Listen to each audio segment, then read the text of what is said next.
being the microphone's back. Right.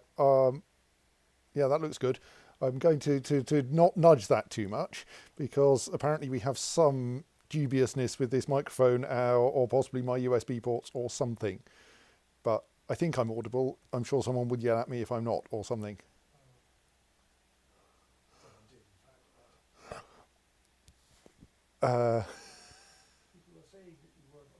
Right, good. At least two people seem to think I'm audible. Excellent. Yes. So I may have to be a bit careful about moving too much. Also, I obviously need to get my chat onto the correct computer, which will take a short while. So yes, Keskalokil then, my dwarven fortress by the sea, which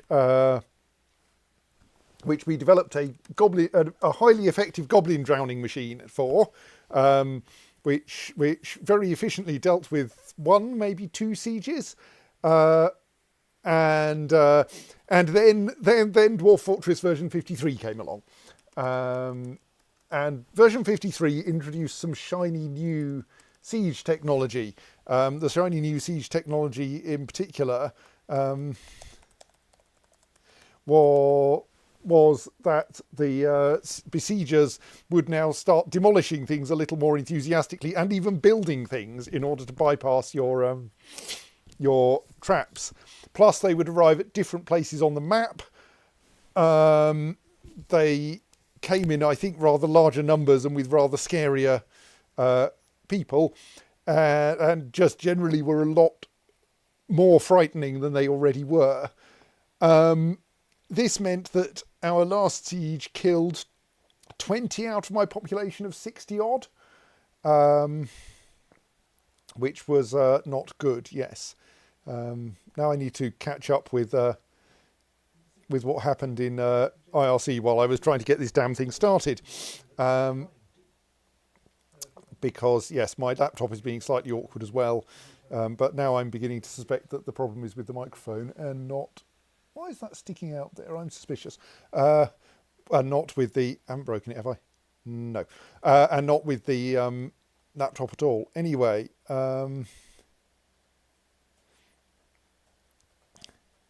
So quickly scanning through things, saying, is there anything here that I actually need to read? No. Burble.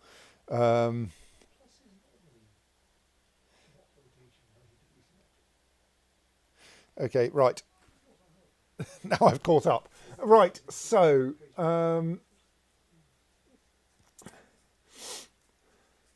Amorphia asks, population 60 odd. Geez, that's not very many. How big are the goblin hordes? The last one was actually only about 60 goblins, I think. It was like 4 or so squads of about 20 each, I think. I don't know. Previously, we would expect that we could, when things were going badly, that would cost us a dwarf or two.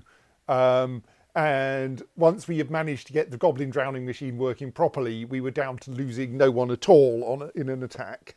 And this time was, less good.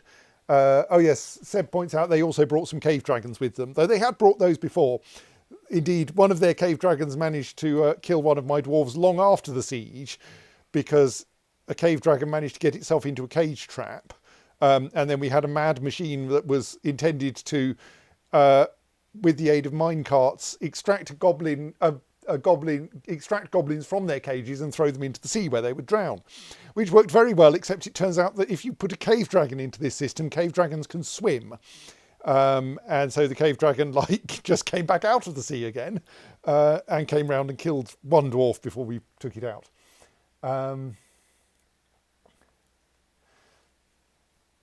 So, yes, we are now in the kind of mop-up after the scariest siege for quite some time, because the new siege mechanics made it a lot trickier to win. Like, some goblins, I think, either swam across the river or possibly climbed across hanging from the trees. And the cave dragon demolished the pump that fills the goblin drowning machine. And so then it started draining, which meant that the goblins didn't drown so much when they fell in it. But they mostly didn't get out either. What would tend to happen is they'd try to escape through here, fall in the river and drown in the river, which is why we have a number of drowned goblins in the river. And currently, I think there are 2 surviving goblins. And yes, some of them got all the way up to the final round of weapon traps and had to actually be killed. Quite a lot of them bypassed the goblin drowning machine because they materialised up here. They brought a troll engineer who constructed this bit of floor so that they could climb around this tree in order to get at, in order to bypass the goblin drowning machine.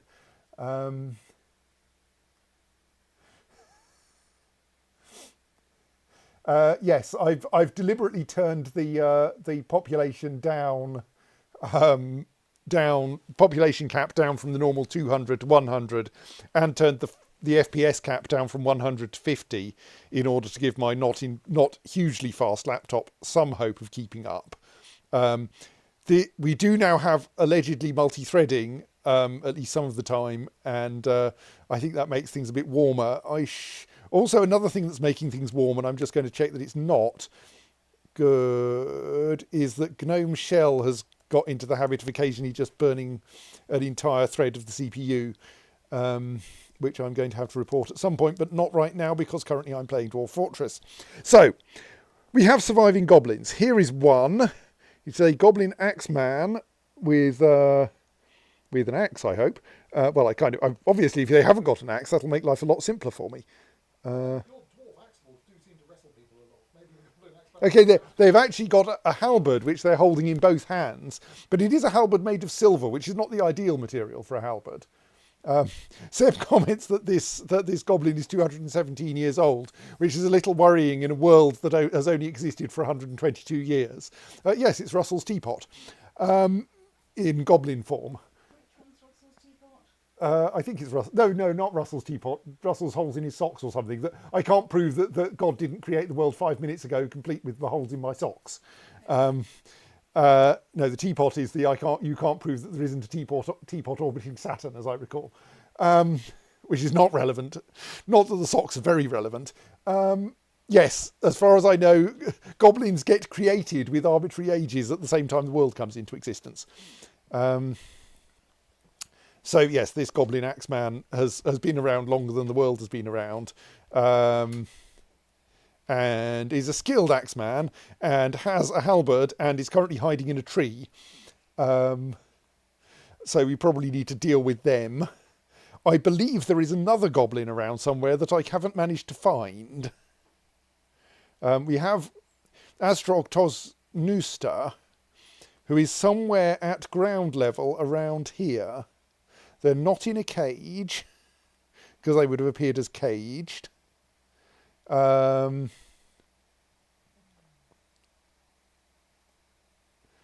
So, yes, I'm kind of going, is there a yellow lowercase g somewhere close to the middle of the screen? Not on red, because that would indicate a corpse. Yes, I haven't been able to find them. So I'm not quite sure where they've got to.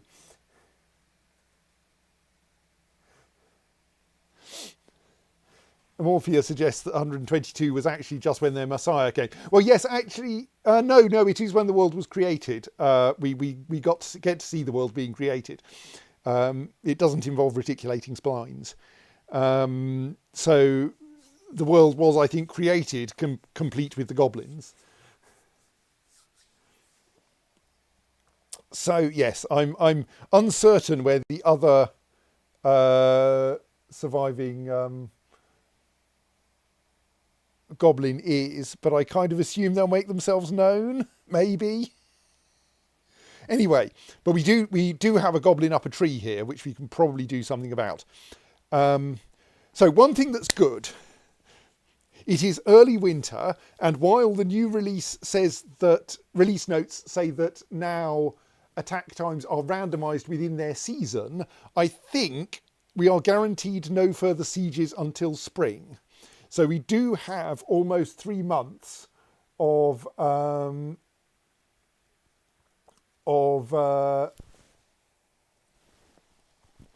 things, nouns, thank you, of peace, goblin-free states, in which to try to prepare. Also, we have apparently unbroken immigration, though possibly the immigrants are going to be less willing to turn up when they see the death rate. And so we might get some replacement dwarves. But part of our problem now is that a lot of our dwarves are recent immigrants who aren't much good with their weapons yet. So I think we're going to be engaging in some fairly heavy training. I think we're also going to be constructing a bolt thrower, because those are new and we need to find out what they do. I'm kind of tempted to build a couple of them around here, possibly around here, to throw bolts into this area. Might be better after the drowning machine. Oh, and we need to mend the goblin drowning machine. but possibly we should wait for the water to drain out of it first. No, yeah, we're going to need the water to drain out because we obviously don't want to drown the dwarves who are mending it. Plus, like, the dead need to be buried and the injured need to be hospitalised and so forth.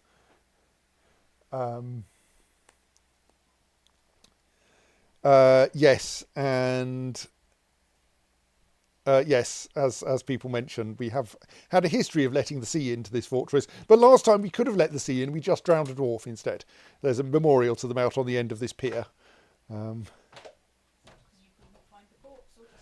Well, the corpse is at the bottom of the sea. Getting it out of the bottom of the sea would be an excellent way to let the sea into the fortress again. I mean, the last time we took a corpse out of the bottom of the sea, very carefully didn't let the sea into the fortress, but several other disasters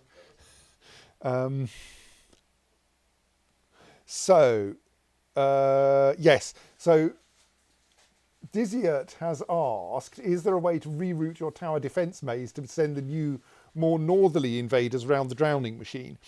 Probably, yes. We have to be a bit careful. Because we can't dig or build in the rightmost column of the screen. So heretofore, which means we can't put traps there either. And thus, this particular hazel tree here has been a critical part of our defensive infrastructure, because that's a natural feature on the right-hand edge of the screen that the goblins find a bit hard to get past, which is why they've started building floors around it. And there isn't another one there. What we could do, though, is build an enormous wall all the way up to the sea in order to deal with this. I'm kind of thinking, or can we have some way in which we just fill this area with magma? Because obviously we can get liquids into the right-hand column of the screen. There is, of course, the slight problem that they'll evaporate again, but we could just keep pumping magma in there. I'm sure that would be fine.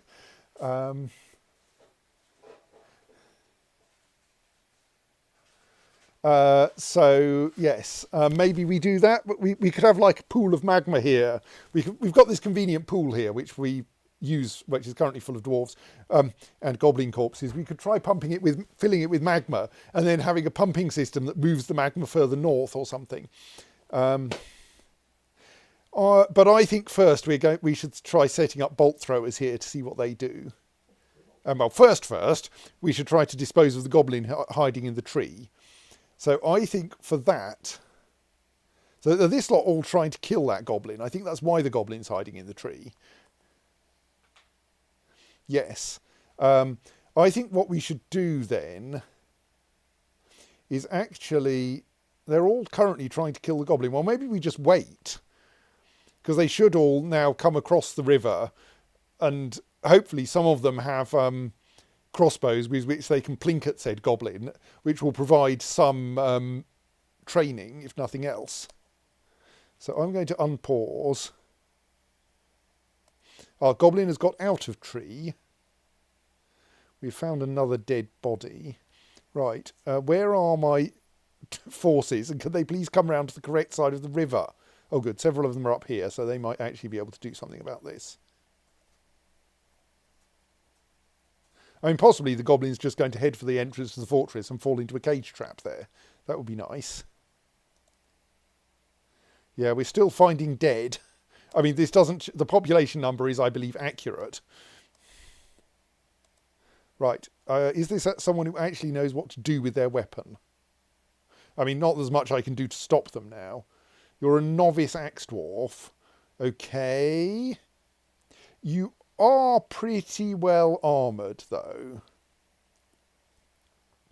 How is the goblin is only armed with silver, which is not going to be very good, so you'll probably be able to break your limbs. And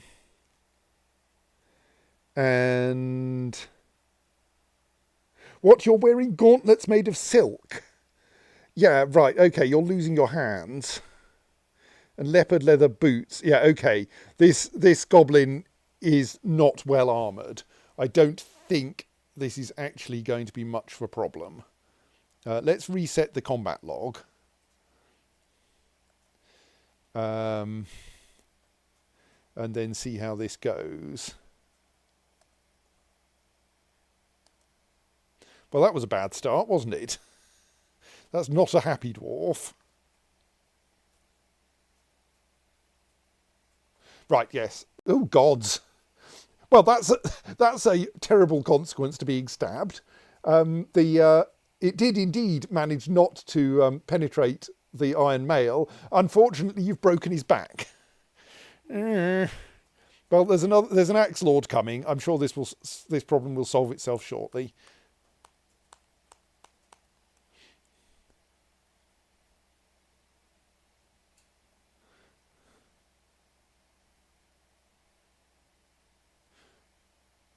What? Where did you find that iron halberd from? You had a silver halberd the last time I checked.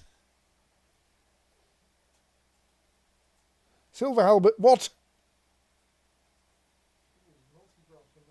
Yes, it was I was going to say the halberd was multi-grasp a moment ago and is now left hand, and I'm slightly worried that they might have found an iron halberd and be dual wielding halberds, but I don't think so. I mean, that doesn't sound very feasible.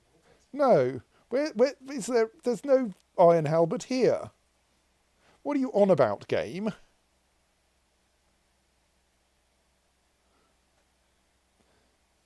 Okay, well, let's go back to the combat log and see what happened next.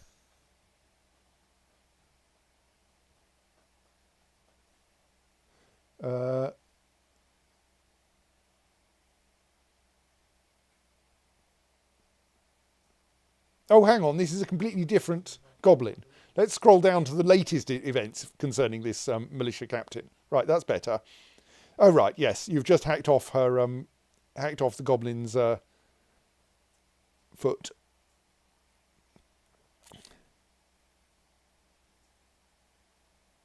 Right, yeah. If that's the correct goblin, then the goblin axeman is not going to last more than a few seconds. There we go. Right. They died before their body parts had stopped flying across the map.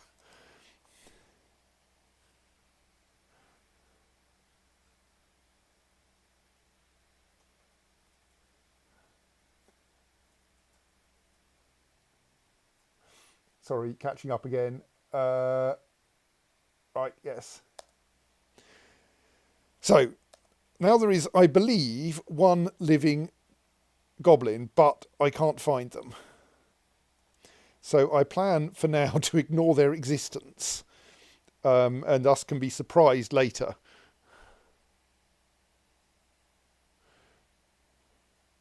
Look, there, and I can click follow. Well, I suppose we can prove that they're not moving. Oh, there they are, there they are. They're in the goblin drowning machine, right.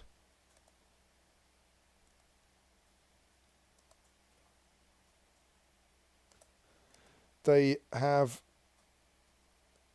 Are they about to escape and not fall in the river? Go on, fall in the river, fall in the river. Fallen in the river, drowning, excellent. What? There's a troll in there as well.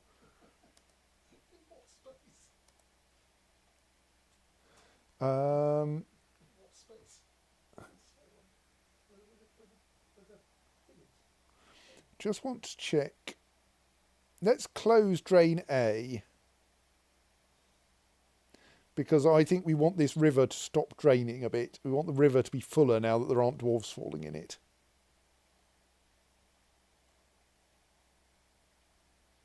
Lost the lever for drain A.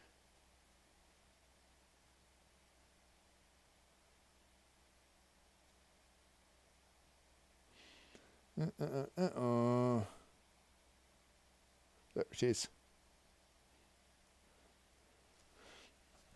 Right.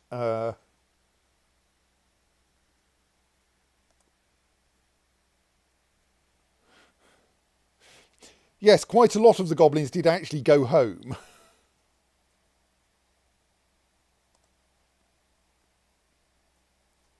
So hopefully now this will mean that the river stops occasionally dipping below 7/7 full, and goblin and troll will both drown. and we won't have to send someone out to kill them. They do seem to be flickering in and out of drowning, though, which is not helpful. Found another dead dwarf. Down to 30... Oh, yeah. What?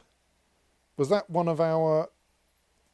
Oh, right. That was the one who got a broken back from being stabbed with a... Oh, who had a broken... I don't... Oh, what's going on? I keep looking at the wrong bits. I keep looking at the wrong bits of the combat logs, which is why that's... Oh, yes. That is actually the... yes, broken back and may possibly have lost the ability to breathe as a result. It's not a proper log unless every entry is date stamped. Yes, that would be helpful, wouldn't it? Simon suggests it would be better if the log would be a proper log if it were actually date stamped. There is actually an enormous text file that is just a log file of everything that happens in the game in the game directory. So I think this goblin is refusing to drown, much to my irritation.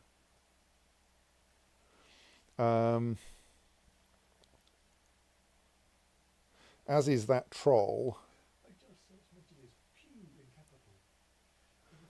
So I think what we want to do is to summon our vaguely useful dwarves and have them wait on this side of the river for the goblin and the troll to emerge.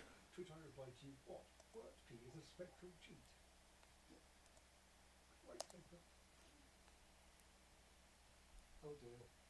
Ben, you've got a new tech challenge. Steph says, "Oh, I wonder if the text file could be streamed/shared/something so we can all see it as it trundles by." Probably. Maybe I could have an IRC bot that just spews it into a channel. It's quite noisy and it's all in code page 437.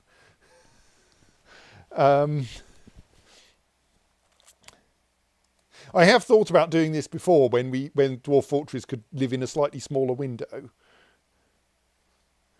But now it does actually need my whole screen.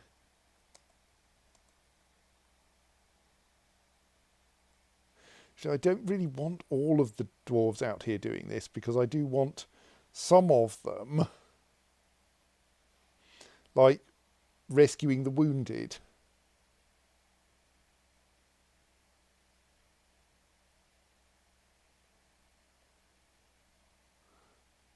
So let's cancel the orders of some of them so that they can help with rescuing the wounded while we wait for the goblin and the troll to decide whether they want to get out of the river. Yeah, I think there are still dwarves dying from their wounds, which is bad. You were a fortress entirely made of doctors. How? Oh. Okay, that was these two dragging someone into the river. That's kind of, well, I mean, we are trying to kill them, so, like, probably this will be sorted soon.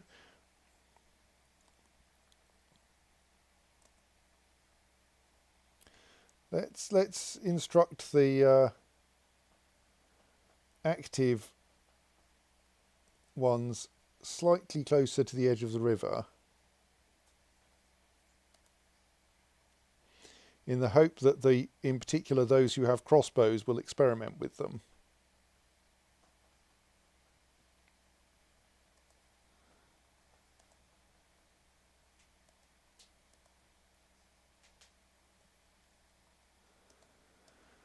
Okay, there doesn't seem to be much of that going on.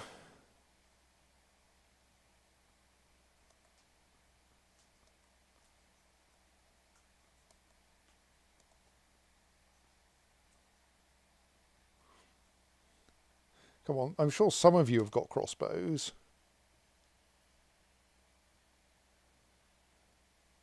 Okay, you haven't got a crossbow.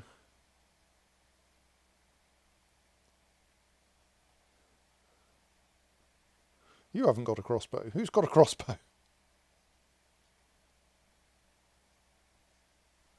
Okay, which dwarves have which squads have crossbows?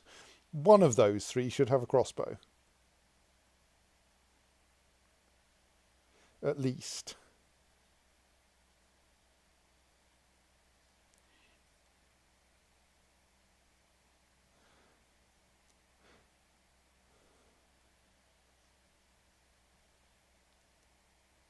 So the Oceanic Calm have crossbows. At least some of them do. As do some of Fountains of Gravel. Okay, I think mostly the Oceanic Calm we actually want if we want crossbows. Right, let's dismiss Fountains of Gravel and Stormy Mountainous and summon the Oceanic Calm.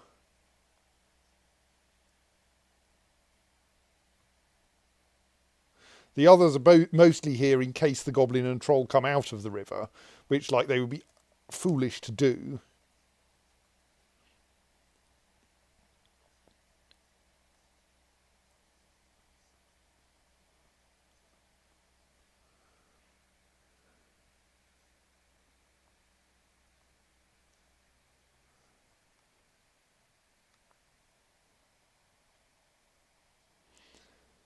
Unpause. What are you doing? I'm slightly scared that you might be getting too close to the river. Don't just go and clean the riverbank. There's a goblin and a troll in there, and they'll kill you if you get too close.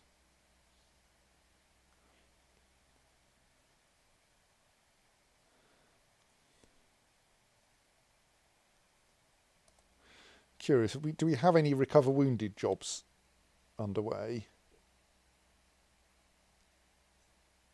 Not at present, no. I'm going to quickly check our labours. What's our orderlies scheduled for recover wounded?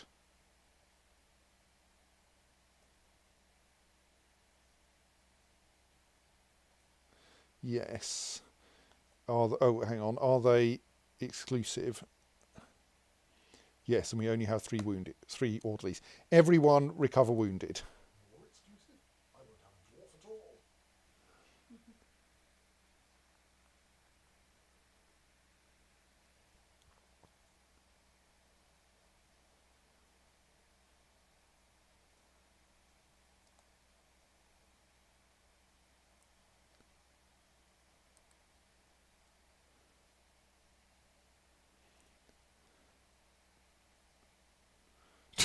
Okay, that'll do. Apparently one of my doctors is hacking the heads off giant hamsters. Why? Because they were there. Because the giant hamster attacked him.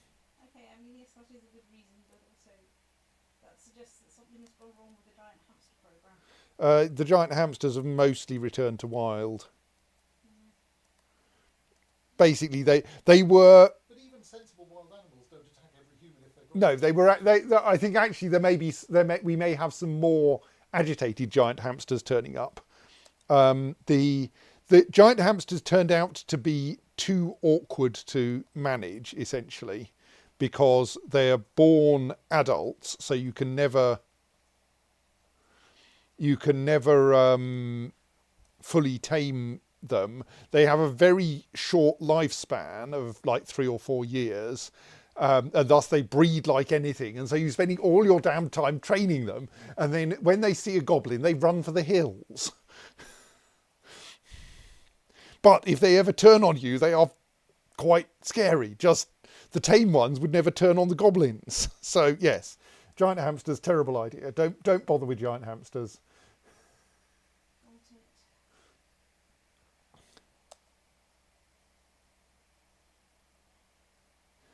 We are quite happy to live in harmony if the goblins wouldn't turn up and attack us. We live in more or less adequate harmony with the elves and the humans.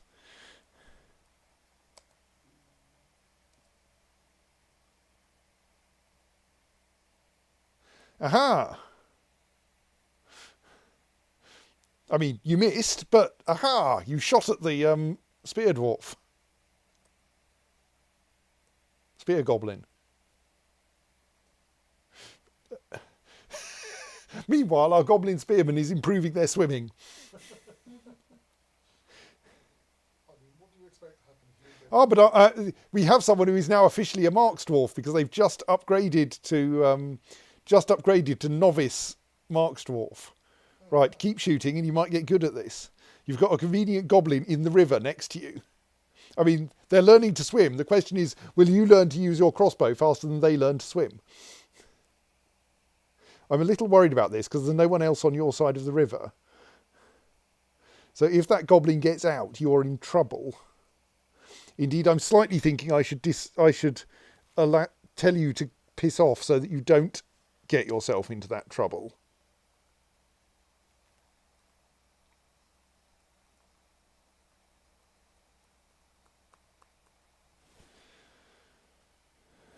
Oops, I didn't mean to dismiss that. Oh well.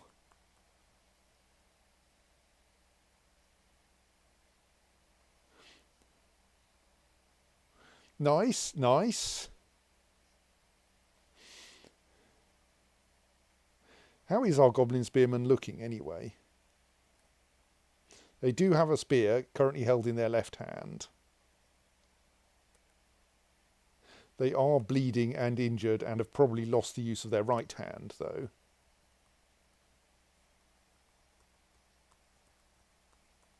I'm just busy marrying off my daughters to people far enough away that I probably won't want to go to war with them soon. Pew! You can see the flying crossbow bolt there.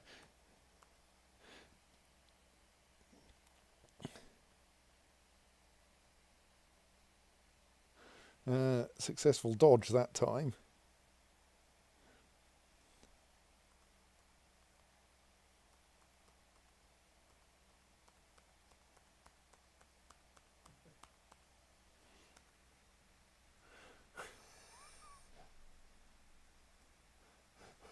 Oh dear, I'm going to have to explain what's happened regarding our attempts at peace with the goblins.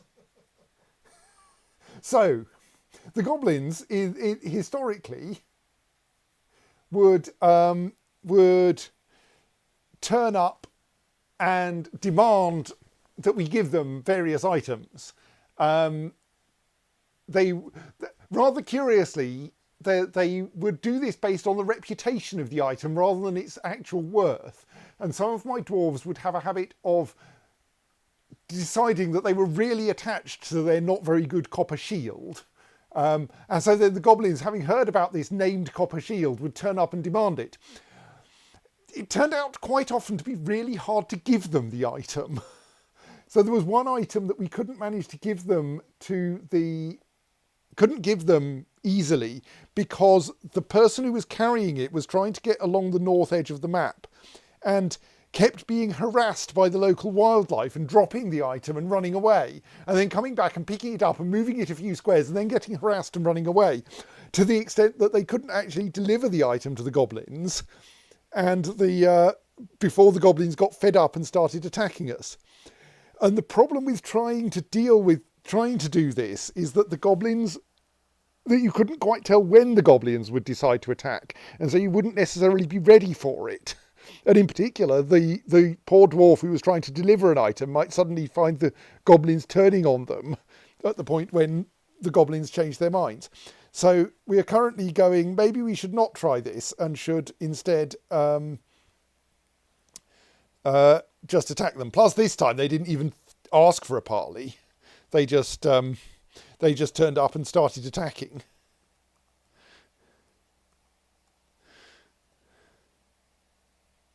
Oh, you're trying shooting the troll this time, are you? Yeah, it's going to be a bit harder to successfully injure trolls. But I suppose the thing is with the crossbow, the force of the attack is independent of the wielder's skill, of course. If you hit, then that bolt is going just as fast as it would if it were an expert Marks Dwarf.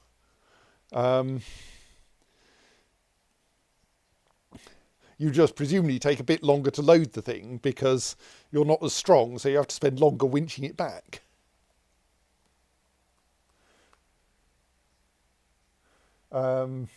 Yes, Seb would like me to build ballistas, but I'm going to build bolt throwers first. But first I'm going to try to kill the remaining besiegers.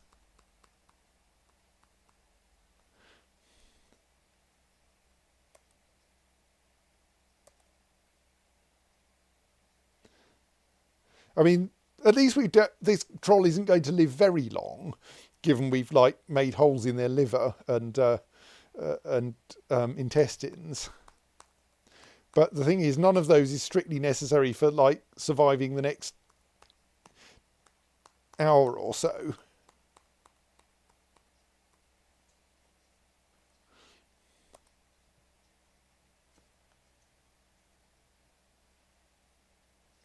Now, lungs you need in a slightly shorter time scale.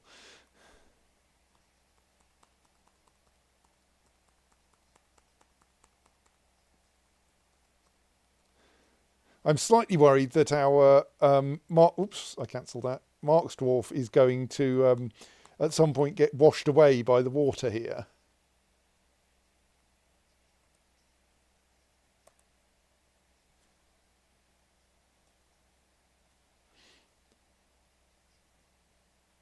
Right, you've got both of your lungs damaged. That's probably going to be quite bad for you.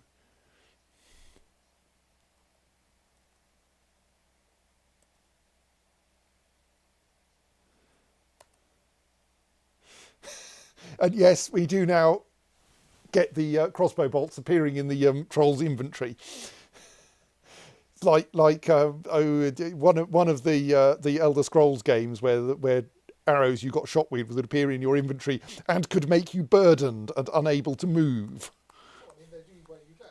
Yes, it's just that in the at least one of the Elder Scrolls games, that burdened goes from no effect to you can't move at all instantly when you get shot, if you've been a fool and keeping yourself at precisely the edge of burdenedness.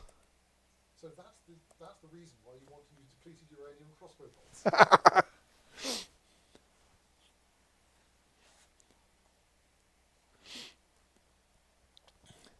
Right, I think this troll is not long for this world, happily.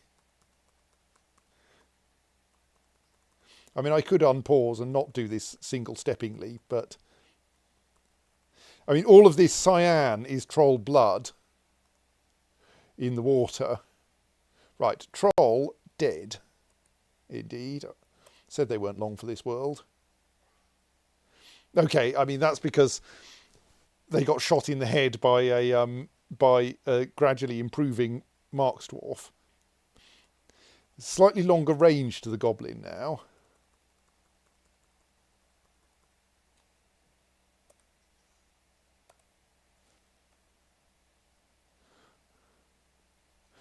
Who can still dodge, annoyingly.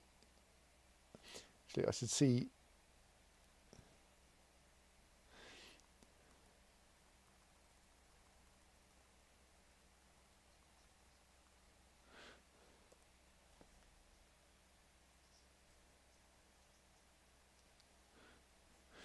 Don't miss.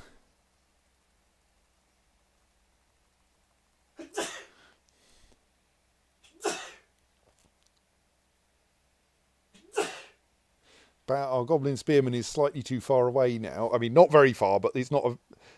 But the Mark's dwarf is not very good.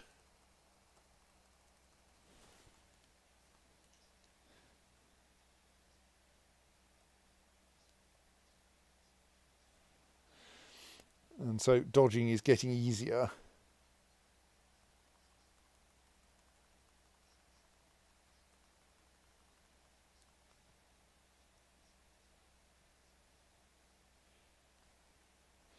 Yes, I think I'm going to just unpause and let this happen now for a bit and watch the goblin.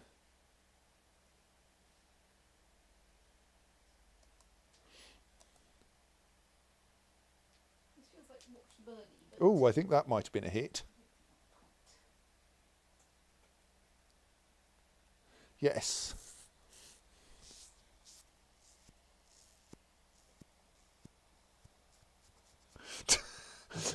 Precisely hitting a toe. But the thing is, not so much. I think these effects are a bit strong in this version of Dwarf Fortress. That like you shoot someone in the toe, and the consequence is that you injure a ligament in their left knee enough that they fall over. Suddenly release the tension. Also, curiously, falling over in like 5 foot deep water in the river doesn't actually cause you to start drowning.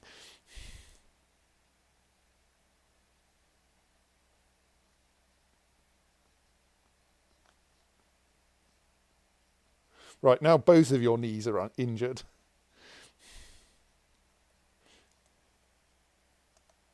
Okay, I'm slightly worried about the way that this goblin is now on the river, is now at the riverbank, and might thus be able to get out of the river on the side with the lone Marks dwarf.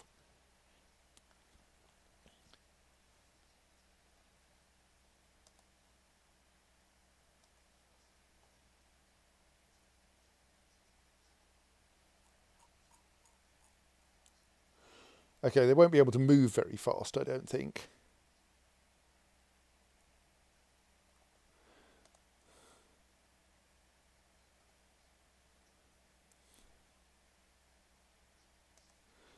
Where's our Marks dwarf got to? Like, serious question, where's our Marks dwarf got to? They're in the river. What are you doing in the river? You did get swept into the river.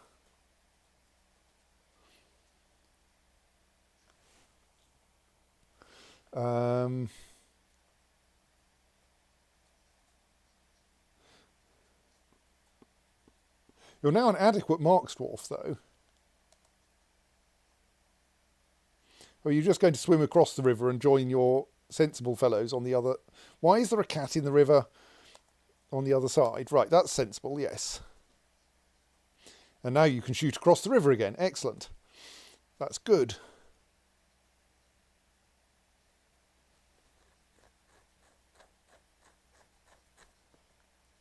Right, this is all looking good. And plus, you're learning to shoot quite well now.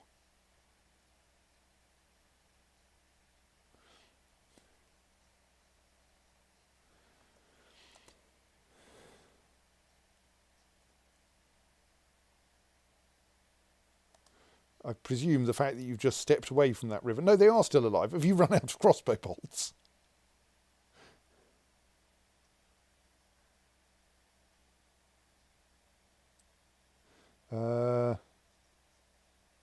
Yep, your quiver's empty. Right, okay. Yes, go and fetch some more.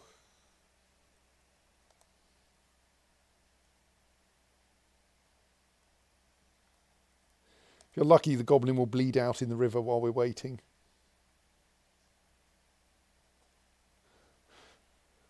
I mean, also, sensible dwarf didn't, upon running out of crossbow bolts, immediately rush off and start clouting the goblin round the head with a crossbow. I mean, that would have been particularly silly for someone who was carrying a spear in their other hand. But so, if you're sensible now, you'll go and find more crossbow bolts. So I think several other members of the Oceanic Calm should have crossbows. So if they would like to turn up, that will make my life better. Then we can like...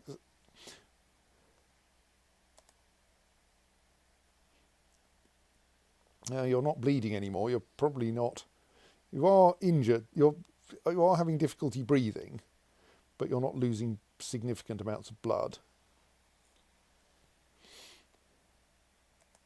Which is like the nearest thing this game has to hit points.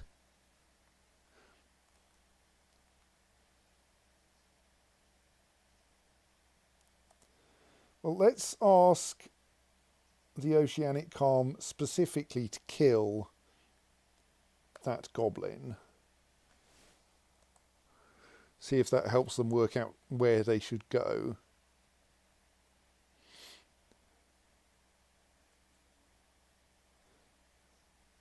I mean, I assume the Oceanic Calm do have a decent number of members, as I recall. Well, some members anyway. But they're... Oh, have they... Oh, the goblins died. Right, good. I think now we have finally like properly defeated that siege. So we can now start repairing the fortress a bit, burying the dead.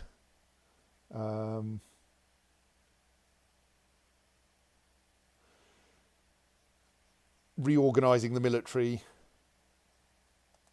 that kind of thing.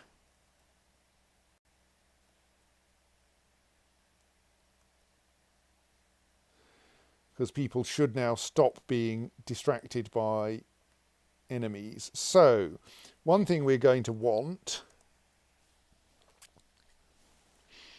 assuming we don't bother retrieving all of the stuff from the goblin drowning machine, which I don't think we do, is... The ideal moment to do it when it's not full of water. But Yes. still a lot of work. Yes, I think there are higher priorities, one of which is refill it with water. So I think we want to build a new pump. I mean, we need... The thing is that at the moment to get into it, and the pump controls are, I think, still backwards. To get into it, we would need to open the bridge and then come in through this ramp. Once we've built the pump, kind of the pump would make it easier to get in at the moment. But the lack of pump, but I think we need the pump there reasonably swiftly.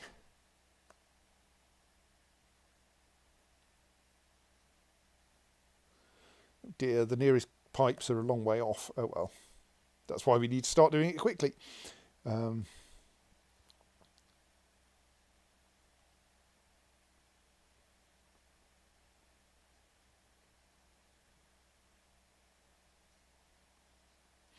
Right, at least some the surviving wounded are being transported back to the hospital, and the hospital has plenty of wounded dwarves in it, whom my excessive quantity of might actually just check that we do have an excessive quantity of doctors assigned.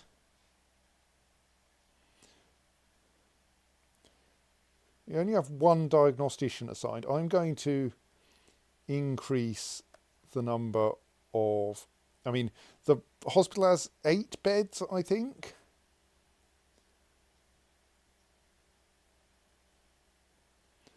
So I think we are going to need, like... Let's put in 4 diagnosticians.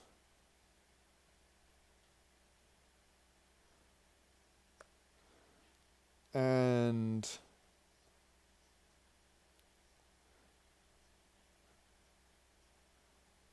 we have no surgeons assigned at the moment. We don't need that many surgeons, admittedly. But we'll add at least a couple of surgeons.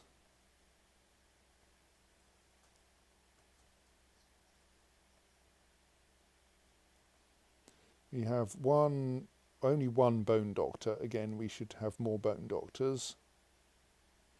She'll try to make these like distinct people in distinct roles. Bone doctors are definitely useful.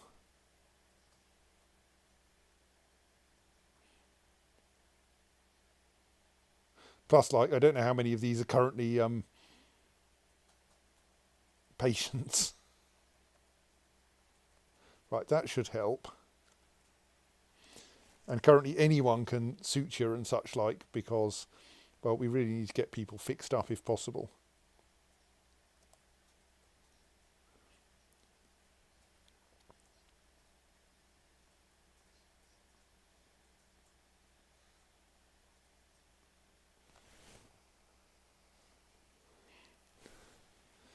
But we still have plenty of soap, so we shouldn't get too many bad infections out of this.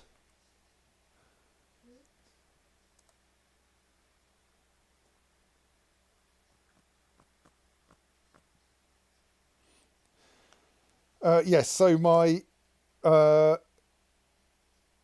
various squads are called the Salty Inks, Splatter the Lyrical Seas of Turmoil, the Waters of Twinkling, the Lardy Larks, the Silent Smiths, the Oceanic Calm, and the Fountains of Gravel. Oh, and the stormy mountainous magicians. So the original thing was that when I was training the dwarves to swim, I would name the squads after something wet once they knew how to swim. Now almost everyone knows how to swim, and so the only oddities are the silent smiths, who are generally dwarves that I don't actually want to do any military work, and the lardy larks, whose purpose is mostly to cheer themselves up. Deal with the dwarf depressed problem. Yes, and I should probably put more dwarves into the lardy larks, because everyone is currently depressed, possibly because we've just lost 20 odd dwarves in a disastrous siege. 20 odd dwarves, several what are you doing? Oh, you're picking up equipment, right. 20 odd dwarves, several hamsters and a cow. Several hamsters, and quite a few the grizzly bears and leopards, because it turns out that they weren't very effective, as even quite a lot of war grizzlies were not that effective.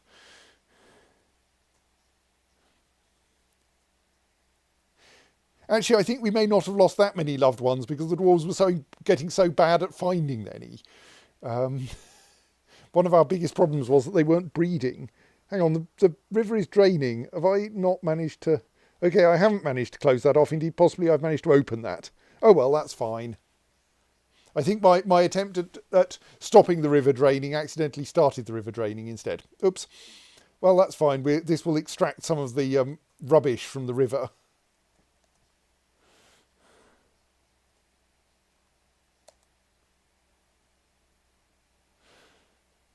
Oh, can we train giant leopards? Can we?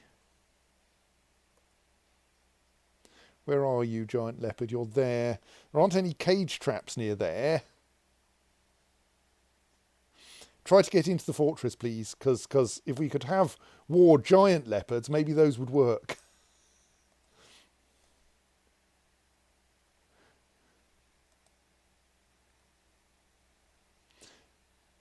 Oh, the dwarves in how long have you guys been learning to swim?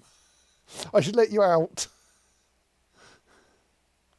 Don't think anyone's drowned in there or died of starvation in there while trying to learn to swim, but I think it's probably time they were allowed to leave. I'll just check. Is it time they were allowed to leave? Yes. That probably explains why it was so hard to find Mark's dwarves to shoot at that goblin spearman, because I'd accidentally locked half of the squad in the swimming pool. I thought it was percolated, but it's much the same thing, really. And Morpheus says, loved ones, close friends, queer platonic life partners, family. Yeah, the problem, at least some of the dwarves, the problem was that they were complaining they couldn't spend any time with their family, and they had no family here. But yes, actually, the recent immigrants, who probably made up a significant fraction of the deaths, are also the ones, will also have been the ones who had family. So let's get some promotions in, if nothing else. Zuglar should be promoted to leader of the Salty Inks. Oh, except I can't. Do I have to dismiss them first or something silly? And I can't dismiss them because there's no leader in the squad to dismiss them. That's kind of silly. Okay. Well, it's very dwarven, so... Right. Emal Dodok is not coming here. Anyone who's currently in the Lardy Larks is possibly there for a reason.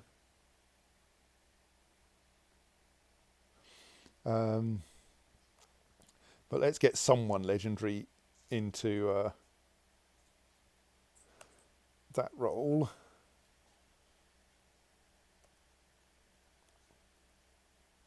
You still actually have someone in charge.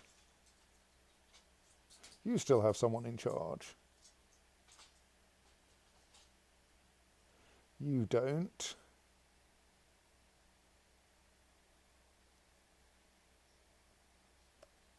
Pull someone out of the Salty Inks for that.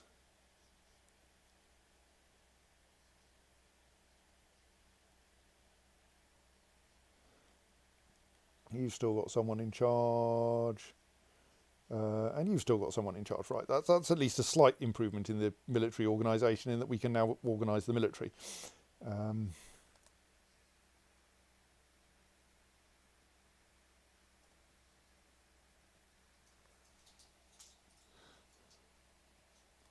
I mean, our current swimming training system is quite effective, unlike and quite safe. It's only killed one dwarf, and I fixed the bug that caused it to kill dwarves.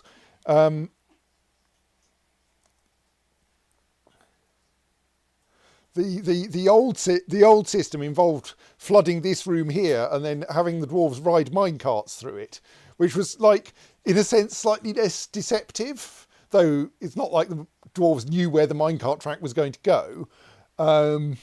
But the problem was that if anything went wrong, they were now stuck in the water in an area full of fast-moving minecarts.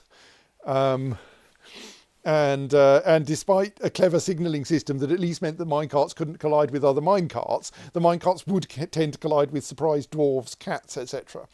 So we're not using that system anymore. And this system mostly doesn't kill anyone.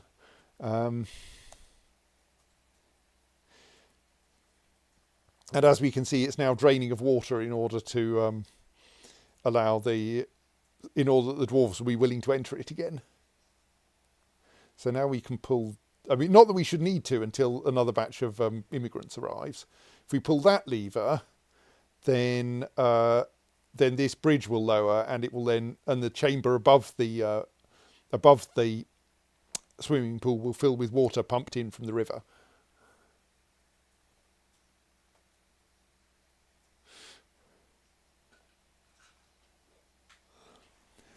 I mean, one of the things that we've had to do in this fortress, because of our not getting any immigrants for like 10 game years, is become a lot safer about not killing dwarves. Like something that lost you one dwarf a year was fine if there were 10 dwarves a year arriving as immigrants. It was not fine when there were 0 dwarves a year arriving as immigrants. So I have actually got a lot more cautious about my dwarves' lives. And then the siege update turned up and slaughtered the lot of them. Well, a lot of them. Right, how are we doing at bolt throwers? Okay, I think we've made 1, 2, 3 bolt thrower parts, or possibly partses. This is the mechanism's problem, isn't it? Amorphia says, "Why are you not getting more immigrants?" Is that possibly a rhetorical question? We used not to get more immigrants for reasons I didn't understand, but my current guess is that for some reason they were all scared off by the number of goblins we had in cages. Because when we started releasing the goblins, when we released several of the goblins, the immigrants started arriving again. It is possible that now we will stop getting immigrants because it's so bloody dangerous here, but I don't know. Well, I mean, it is possible that it's dangerous over the rest of this world as well. Yes, it's true. But at that point, the dwarven population should be declining so fast that it won't be retrievable. Right, let's try erecting a bolt thrower. We will erect the bolt thrower. So it needs ideally, I think, to have adjacent tiles around its rear. Bolt thrower, choose a resting orientation. Well, we'll choose a resting orientation facing east. We will construct a bolt thrower there. Okay, so it uses a mechanism, a chain, 3 bolt thrower parts, a mechanisms, a chain, and a bin, I think. Presumably the bin then gets filled with crossbow bolts, and there's some kind of chain feeding mechanism that gives us ultimately a Gatling crossbow or something. Do you mean mechanisms or mechanisms? 1 mechanisms. Okay, right, good.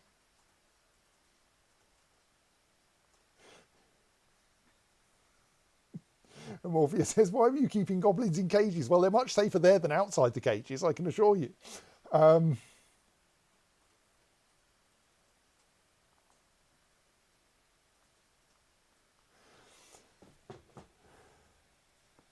Yes, Simon is helpfully explaining the goblins in cages situation. Oh dear, we've drowned a war leopard. That's a pity. Or possibly we've just found an already drowned war leopard. Like, I think we're... Oh, what are you shooting at? I mean, I appreciate you're not one of the ones who's just learned how to shoot. But please carry on. Oh, you have? Oh, yes. Why are you... Oh, you're listed as a peasant because you're currently off duty.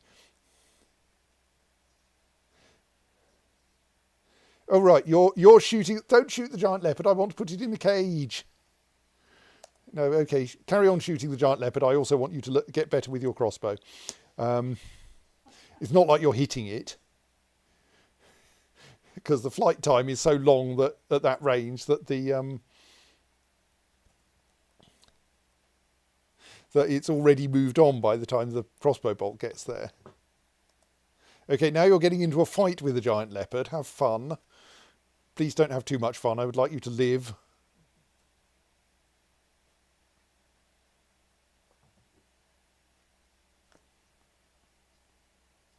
I mean, I think you've got a spear, so a giant leopard running up to you and hugging you is probably not going to go that well for the giant leopard. Can you swim? Please, can you swim? Yes, because we're quite good at that. Right, now, what? Oh no, that spleesh there is just the dwarf falling in the river. It's not that the leopard has joined them in the pond. Meanwhile, I'm in a race against time to... Right, you're at least not shooting the giant leopard anymore, but that's not that good because it's now going to come after someone else. Please, my dear giant leopard, if you could just get into a cage trap, then we can train you and make you our friend, and then you can eat the goblins instead. No, okay. Bah. I would have liked a giant leopard.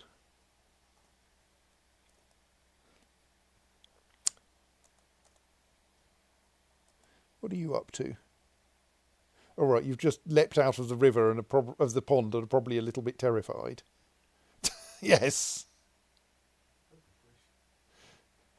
I don't think those actually stack happily. There are an awful lot of dead goblins in this fortress. I would like to put them somewhere, but there's so much else to do.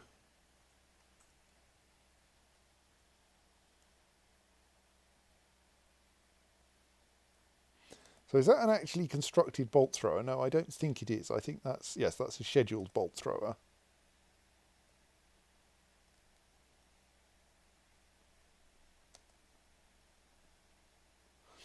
Yes. Oh, yes. We've got a minecart full of magma here, which was like waiting for us to do some stuff, wasn't it? It's waiting for a miner to come and dig this hole. Where are my miners? I am a dwarf and I'm not getting around to digging a hole. Yes, here's a miner. Come and dig a hole for me, please. Oh, let's organise the lardy larks a bit, actually. Who is really unhappy? Everyone.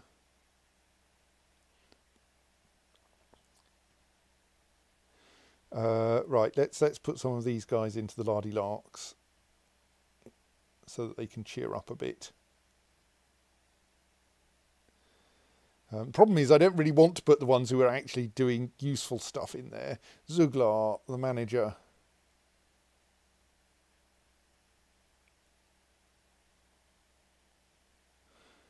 Yeah, does that work? Yes, it does, kind of.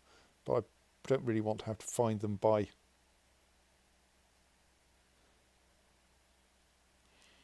There's this weird annoyance that I can't actually type into this box because it turns out to be the same box as that box.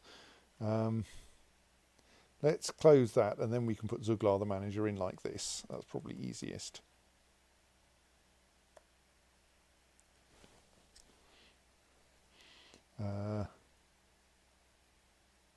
So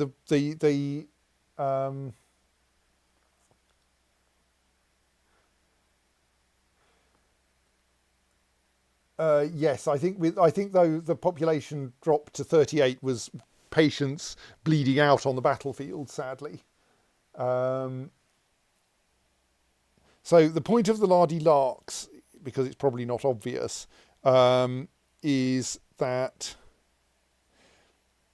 they, by having them, I don't want to appoint a militia captain to it really, Ilral could probably join, is that they are scheduled to train all the time, but they don't have anywhere to train. And it appears that if you do that, dwarves will refuse to will not take any like civilian job, but they can't train either. And so they can't do anything else other than fulfill all of their unfulfilled needs. And that's very good for them. Oops.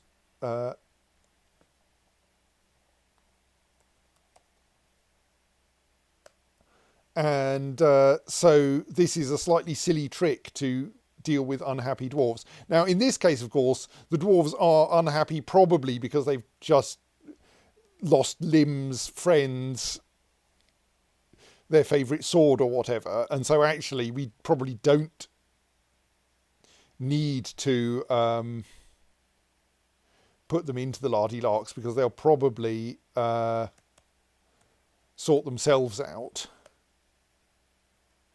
given a bit of time. But, like, it won't hurt much.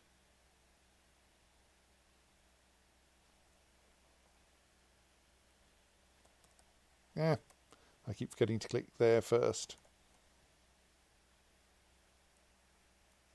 Right.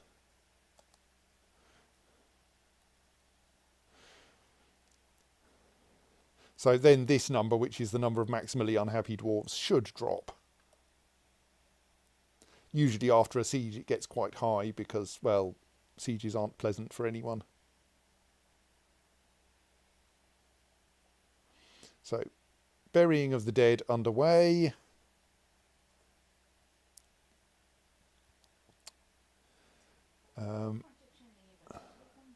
No one yet considers it to be their job to build the bolt thrower or the screw pump, but there are, like, cleaning the traps and repairing the wounded are obviously rather higher priorities anyway. Refilling the Tower of Keskalokil with ravens is probably not that important.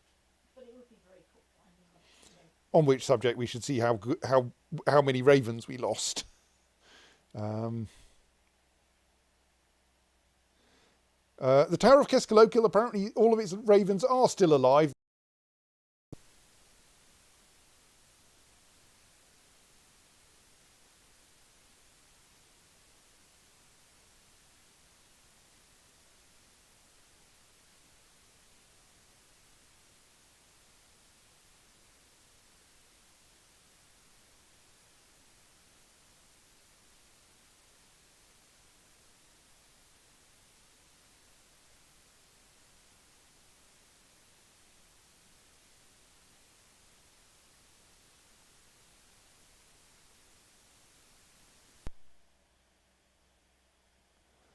Become not.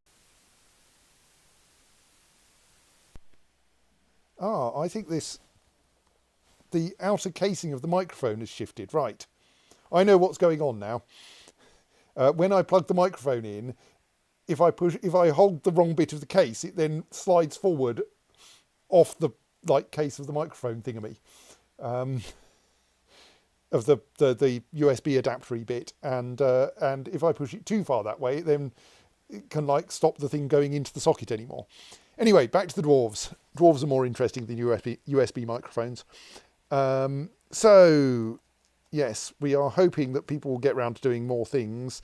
In particular, I would like someone to come along and do some mining rather than drinking.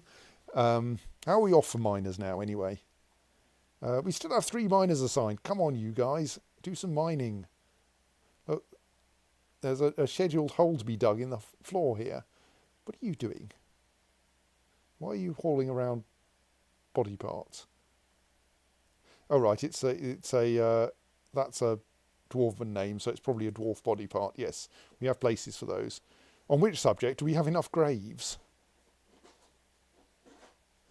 Okay, I think we may be running out of graves. Have we got any doors? That's a good point, of course. You had enough graves for your entire population. Yes. Back when the population wasn't going up.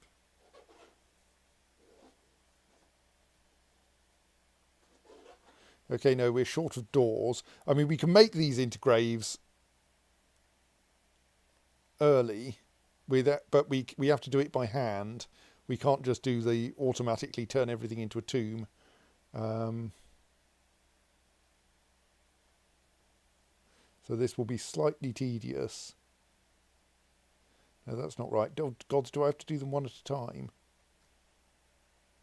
Right, I know the Emperor of Lombardy. Well done. Yes, I've accidentally made that tomb too big. Abolish that tomb. Right, make new tomb. Yeah, it's certainly easier to do this when you've got doors in place, because otherwise it's like, yeah, that's far too many clicks. But I do really want to get people buried now, so I will accept doing this the tedious way.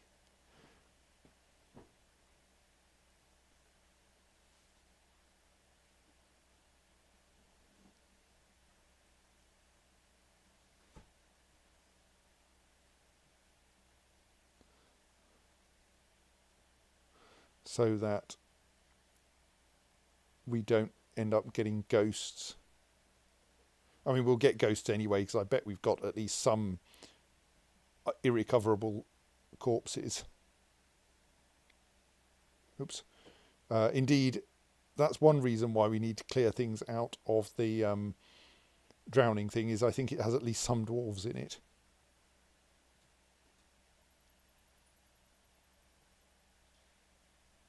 Happily, we did at least make lots of coffins. Yes, I think it was as soggy as it looks like. Oh, nice. What's the bread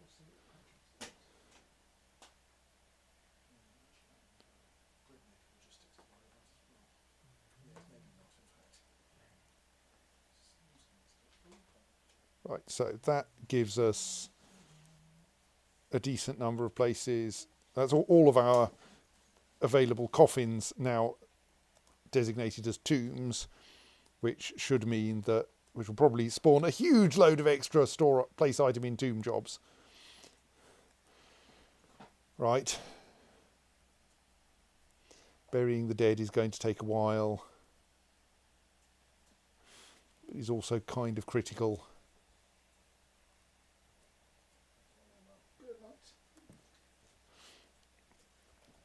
Also, yes, Uzoltithal is a bit vicious with a crutch.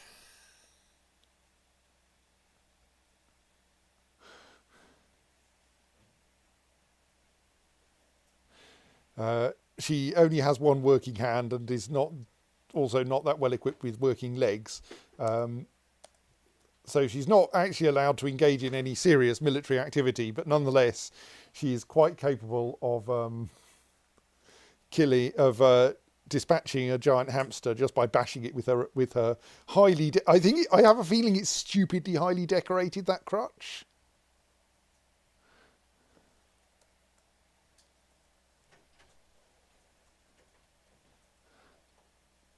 I think it's her crutch that's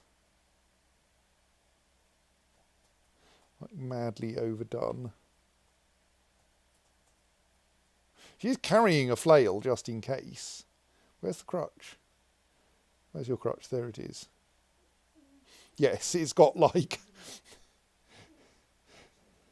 many different kinds of gems on it. It is encrusted with gems in ludicrous quantities. I'm not going to read that one out again. I read that one out last time. It got silly.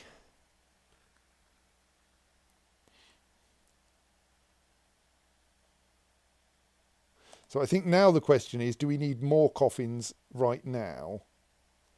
I am slightly concerned that we might, given that all those tombs I just made have already been assigned to people. That tomb appears to be 2 rooms tall, though. Let's remove that tomb and replace it with 2 tombs.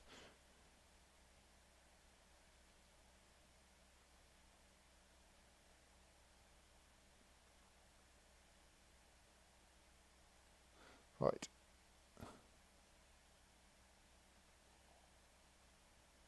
Okay, why do you think that those are overlapping? Surely they only overlap in a wall. Well, let's. Oh no, they don't. They've got this ramp in between them. Okay, let's be a little more cautious about how. Not that it really matters. No one cares about how good their tombs are.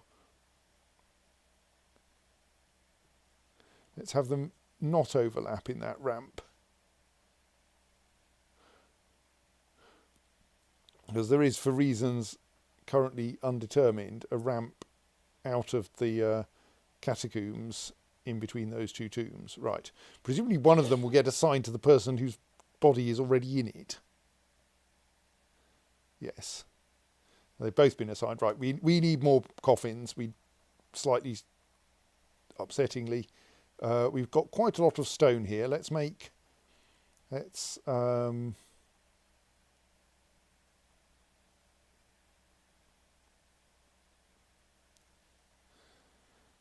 what a coffin are they?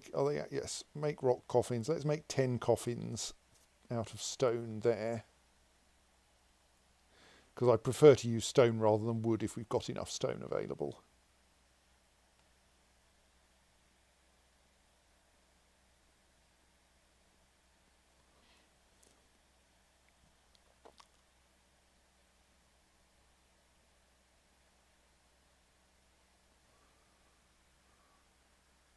So Amorphia asks, what would happen if you just didn't bother to do the coffins and burials and shit? Right. So there are 2 consequences to that. One is people get unhappy if their loved ones aren't buried. If their loved ones aren't buried before they start rotting, then that makes people unhappy. We would get a number of unhappy dwarves from that, and unhappiness is bad because then the dwarves start getting violent and ultimately dying of depression.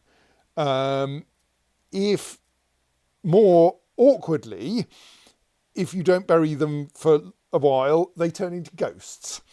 Or rather, yes, actually, I think it's reasonable to say that the dead dwarves they return as ghosts. And those will frighten your dwarves, and also occasionally do things. And the worst one of those that we've had, yay, we're getting more leopards, was that for reasons I had constructed, where is it? Down here, a door that opened onto the sea. Or was it a floor hatch that opened onto the sea? Actually, there was a door as well. I can't remember the reasons. Oh yes, the door was opened in order to dig that out. And the idea of this was to get some of this rubbish that's fallen into the sea, to suck it back out into the fortress. But it turns out that the hydrodynamics in Dwarf, or rather hydrostatics in Dwarf Fortress, are terrifying if you get more than 1 Z level below the surface. And when we opened that, immediately all of the sea at this Z level stopped being in the sea and ended up in the fortress all at once. It's not quite all at once. It took several frames for it to happen, but still, very, very quickly. So we sealed that off. We marked this door as forbidden. No one was to open this door. And then I think we bricked it up because someone then opened it again. And there was still this floor hatch here, but that was fine. No one could get at that floor hatch. It was outside this walled off door. And then someone who had drowned somewhere in this vicinity came back as a ghost and opened the floor hatch, and flooded the fortress again. I don't think any ghosts have pulled levers, but I could be wrong. But they've definitely opened this floor hatch, which is why there's now a solid floor here. So that even if you open that floor hatch, you just flood this tiny cell here. So yes, we had a ghost who managed to flood the fortress. The fortress goes down quite a long way below the sea. And all of these layers, you will observe, all of these layers are muddy because we've let the sea in on occasion. And then we have a fairly complicated drainage system, which eventually dumps any surplus water down into the caverns down here. Where's the main drain into the caverns? I've lost it now. Oh, it's still further down. Here, there's a bunch of gratings, so this ends up flooded, which then it looks like it's current. Oh yes, which then lets the water down into the caverns where it collects in vast quantities. You can see our elevation is going down and down and down and down as we descend through the caverns. And here there's like several layers, quite a lot of Z levels deep of water, which eventually pour off the map somewhere over here. You can see it all moving off this way. The reason why there's currently a lot of water coming into the caverns is that we're currently draining the river. Are we? We're trying to drain the river. Apparently we're losing, though. The river is beating us. So possibly I should turn that off, because possibly we're flooding the drainage system a bit much. We've probably sucked most of the things out of the river that we can anyway. Drain A, where's drain A? It's over here somewhere, isn't it?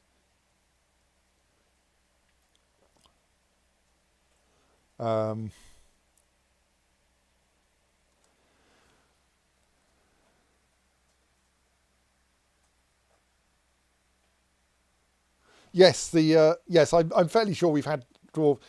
We've also had someone demolish a lever in a particularly annoying time, so that we could no longer operate one of the floodgates, which was a problem. Because tantruming dwarves will often break things, sometimes quite important things, sometimes things that are keeping the sea out. Actually, I'm not sure that's happened here yet. Just like invading cave dragons will destroy pumps that were important for drowning goblins. Right, so yes, people are ongoing trying to put dead dwarves back where they should be. There's only one dwarf left in the hospital now, because they're in traction. So that's going to take a while. So yes, they have overlapping fractures in both arms. And have thus been placed in traction and had plaster casts on both arms. Let's just check we're not running out of plaster.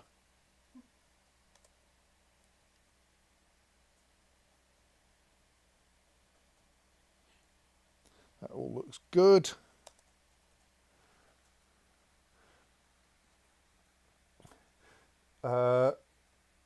Amorphia asks, what's intraction? So I think that's when you have some complicated system of ropes and weights in order to pull your broken limb into the correct position for it to heal. These days, of course, we probably have better technology than that, but dwarves... It's what you're still doing, it's just that you don't need weights and pulleys anymore. You can do it with screws and stuff. So yes, Hilarita says you can now do this with screws and stuff rather than weights and pulleys. But dwarves are stuck with technology that is at best like 15th century. I can't remember the official Dwarf Fortress tech level. And so you need these. We have these complicated traction benches, which are made out of like a table and a mechanisms, and dwarves have to be put in that until when they have particularly bad fractures in order to heal them, in order that their broken bones will heal straight, which is obviously important if they're going to go back into combat or indeed do any other useful work.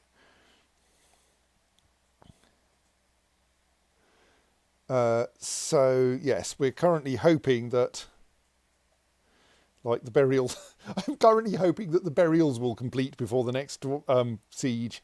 But this is going to require making some more coffins. Right, there is someone is working on the coffins. I have a horrible feeling they will have started working on the coffins in the wrong location and thus be hauling stone up from God knows where. Oh, we should probably adjust the economic stone settings, shouldn't we? because there was something weird that I'd left being allowed to be used. No,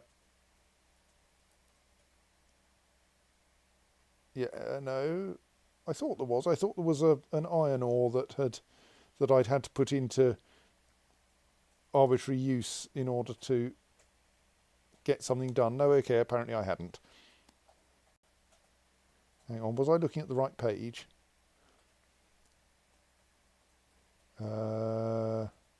Yes, that does include ores, right. So I don't know quite who is making my additional coffins or where they've got to. Let's find them.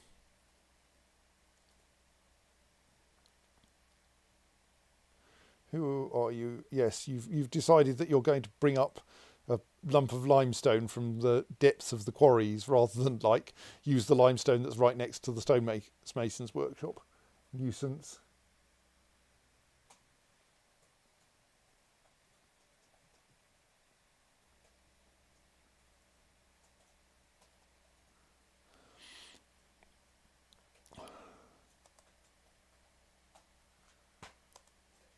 So yes, here's a dwarf hauling a lump of rock up towards the stonemason's workshop in order to make a stone coffin out of it, so that we can bury more dwarves. We're also going to want some doors, but those are a lower priority. Those just make it easier to designate things. Oh dear, we've got 2 dead dwarves in the river there. It's quite difficult to drain that bit of the river. I think they might have to stay there for a bit. Like we do have... I suppose we could start on doing the next sluice gate, couldn't we? Like if the this is going to require quite a lot of track laying, mind. If my miners are not going to dig this hole, diggy hole,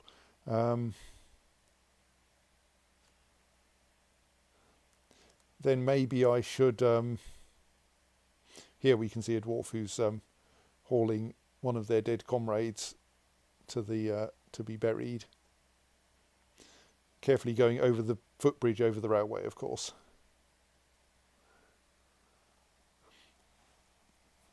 So, like, we could lay some track down here and put in try to build another sluice gate, like this one here. Here.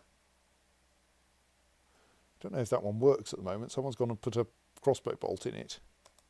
Stop fighting my ravens.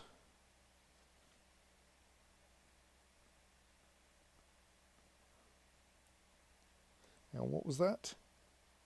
All right, that was the chief medical dwarf chopping up a giant hamster.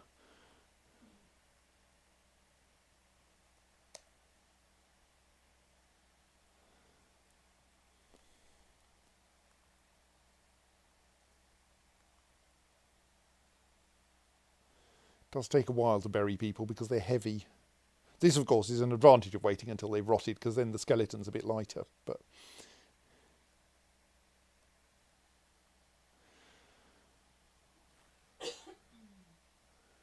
oh goodness, it's 20 past midnight. So I should possibly stop doing this fairly soon. Kind of sad that we haven't yet got the bolt thrower built. But like, there are so many dwarves to bury.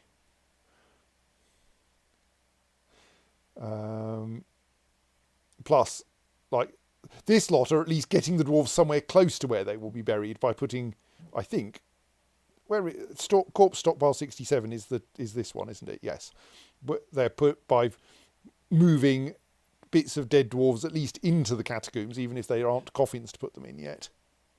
Oh, good, you're finally carving a coffin. Are you any good at making coffins? No. I have a horrible feeling that mason is the skill you need for this. Oh well, you'll learn. It'll probably make you happy to learn.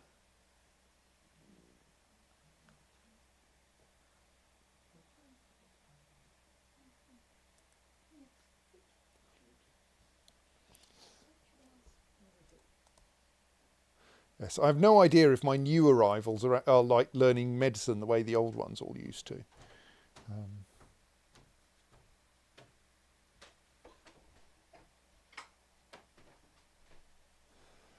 Right, so are you going to get out of traction anytime soon, I wonder? Right, no, you're still carving that coffin. That is going to take you a while, isn't it, because you're so new at it.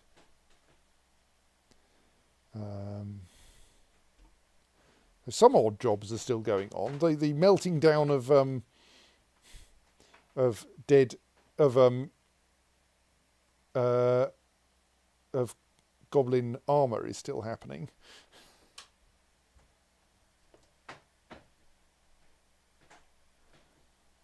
And we did trap several goblins in hello in cages that time. So Forgotten Beast, we have gained the Forgotten Beast, Tath Malstra Bicta Slekthomo has come, a towering hairy leech. It has a knobby shell and it undulates rhythmically. Its lavender hair is long and shaggy. Oh yes, you did to say a hairy leech, I suppose. Lavender. Beware its noxious secretions. Happily, it's probably turned up down in the caverns and we can just ignore it. There it is.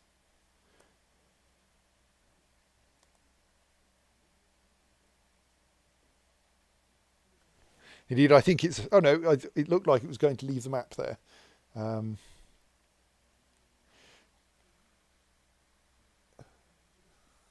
Seb says, this game does not understand leeches. You mean you think the leeches shouldn't be huge and hairy and lavender coloured? I mean, it doesn't sound, apart from the hair possibly, it doesn't sound any weirder than the banana smoke, so... Yes. I suspect it's fairly terrifying if it tries to drink your blood.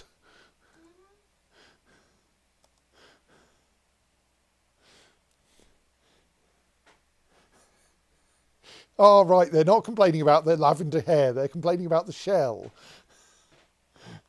Well, yes, again, I suspect it's a forgotten beast. It doesn't have to be anatomically plausible. Be thankful it doesn't have wings.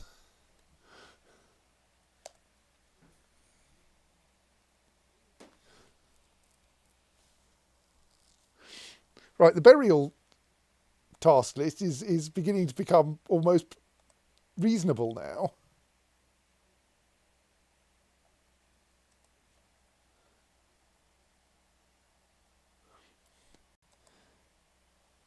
Still trying to make that first coffin though, I think. Yes.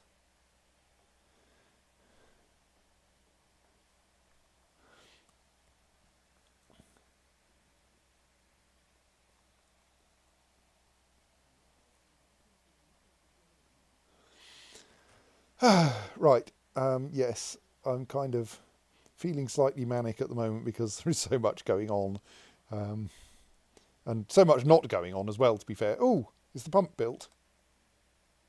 Right, so we can now fill the goblin drowning machine with water again, which would be great if it didn't currently have a dwarf in it. You've gone and locked... Did you just build that pump from the wrong side? Did you now? I'm thinking friendly fire, but it's less friendly fire and more soggy. Right, is there a lever linked to this? No, right, we're going to need to link a lever to this bridge just so we can let you out. Oh, actually, are we? No, we can open this door, can't we? Where's the lever that operates that door?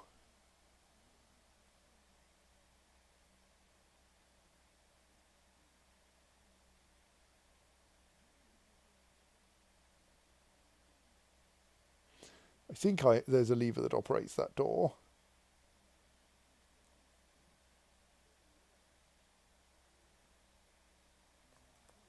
Okay, I'm going to have to find the lever. I think this door should be being operated by a lever. Yes. It is named Goblin Pool Drain, and it is somewhere over here. Unfortunately, all that the that button does is to centre it on the screen. But in the old kind of Dwarf Fortress, you had a cursor controlled by the cursor keys, and so when it centred something, your cursor would appear on it and it would be easy. Unfortunately, shiny new Dwarf Fortress, great though it is in many ways, doesn't have like a thing that is obviously the centre of the screen. And so I will occasionally find myself going, where is the thing that you've just centred on the screen? Which is kind of infuriating. Probably what I should do is have some way of knowing where the centre of the screen is. Because like it's probably always in the same place. Maybe I should just like draw a diagonal across the screen in each direction and go, where is that? Unfortunately, my screen is larger than an A4 piece of A4 paper. It's wide. Yes, it should be there. There it is. See, that worked. It's not urgent. Oh, are you guys still coming in here for your... You don't need to practice swimming anymore. You should be moved. Who are you? Moro Momozuz is presumably currently a member of the Silent Smiths, only they really don't need to be anymore. So you can be put into one of the... You can join the Oceanic Calm instead.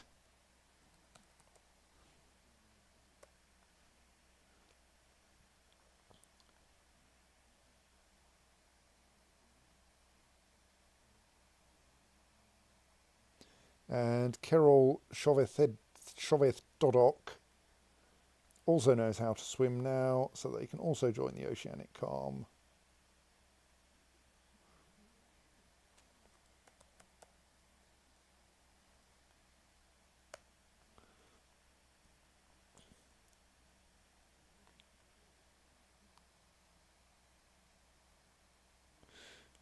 One-handers, Altithal, on the other hand, will stay there and like carry on with their practice.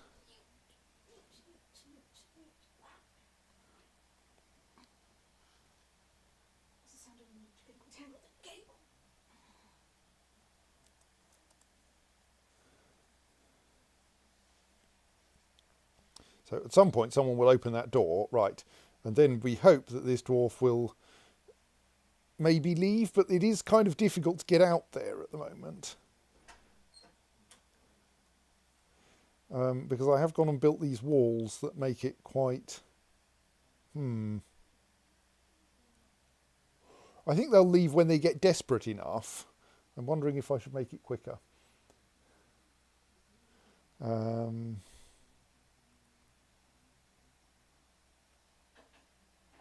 Why is there a dead giant hamster in there? Oh, that was the one that was beaten to death by... it was Altithal, wasn't it? Yes. What's that child doing? You're storing some long yam seeds. Why on earth are they long yam seeds in the swimming pool in the first place? Oh well.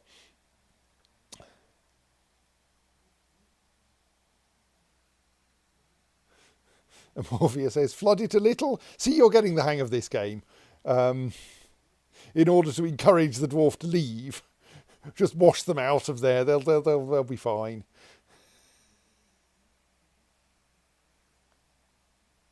Yeah, let's try it.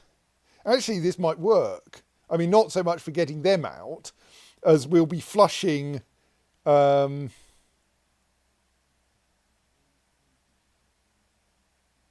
just carefully checking that we don't have a grating at this entrance, but we don't. No, we deliberately just arranged to just dump everything into the river on the grounds that we could probably get it out of the river again if we cared. Anyway, yes, I've now asked them to start operating this pump, which might then flush some of the stuff out of the goblin drowning pool into the... No, not with magma. With including possibly the slightly lost woodcutter who can't get out because someone's built a screw pump in the wrong place.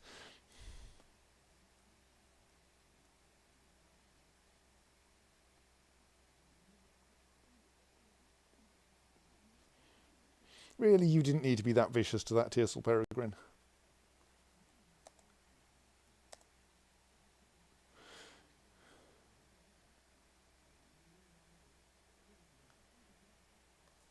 Right, have we got any coffins yet? Right, I think... Oh no, you're still there. Oops. Still making that first coffin? No, they've successfully made a limestone coffin. Right. Well, we can at least construct that.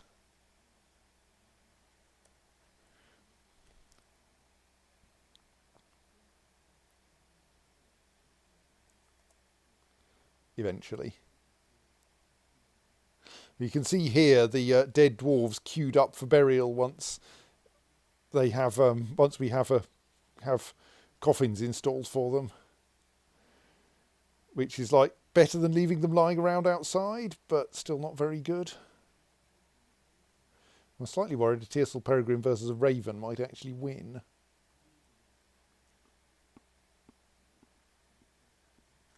But the Tower of Keskalokil now has all 7 ravens back in it, as it should do. Up here. That's good.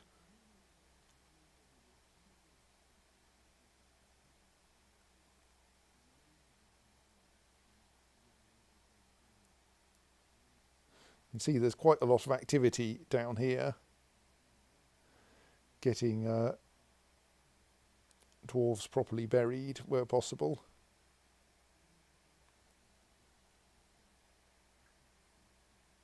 Ooh, we have a rock salt coffin available as well.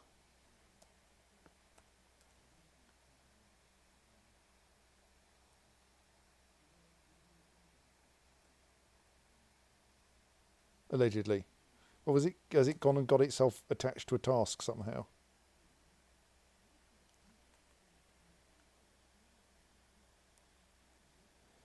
Yes, temporarily forbid that coffin. And now we should be able to build it.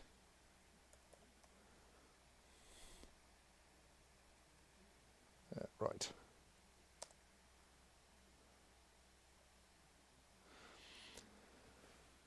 Right. Morpheus says, tell me more about these ravens. So, in a bid to avoid having so many bits of goblins, in a bid to avoid killing so much of the local wildlife, mostly, I've constructed a bunch of cage traps, which will catch the local wildlife instead. And one of the things that it caught... No, hang on, am I lying? No, that's right. And it caught some ravens. And in particular, we managed to catch enough ravens that we could have a breeding quantity, a quantity that we could breed. And so we built... I can't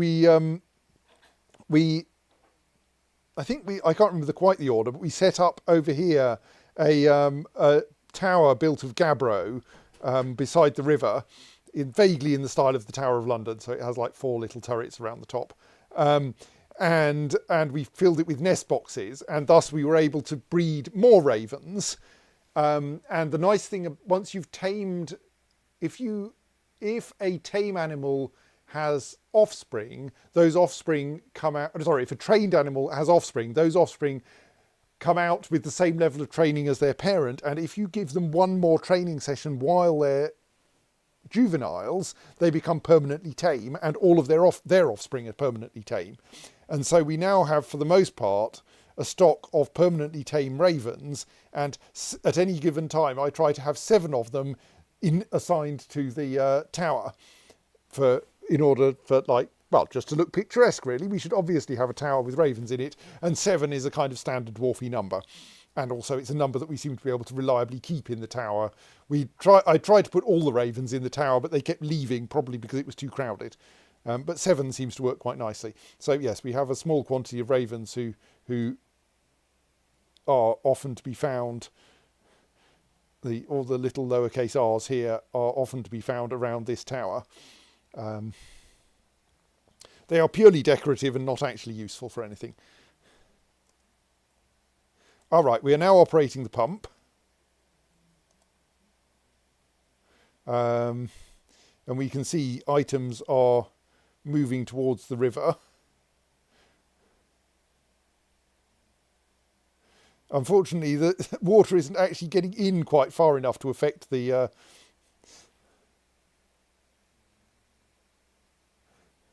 Sadly, the ravens do not actually consume all of the carrion that we leave conveniently lying around. Right,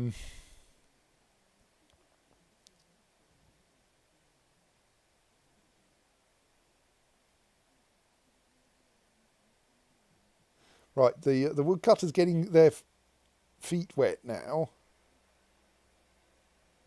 So if we're lucky, as the water level goes up, they'll decide to leave. Or possibly just retreat into the dry corner.